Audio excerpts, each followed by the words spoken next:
যত হিন্দু আছেন তাদের ইনভাইটেড হতে হবেন।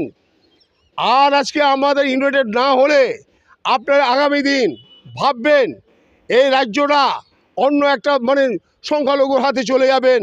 আজকে কিন্তু সেটা আজ করেছেন বলেই মোহন ভাগবত আমি বাইট দেওয়ার তার ঠিক 12 ঘন্টা পরেই সে কিন্তু বিবৃতি দিয়ে বলছেন বাংলাদেশে এই যে দীপু দাস তার বলেছেন মহামডানদের কি একটা কিছু বলেছেন।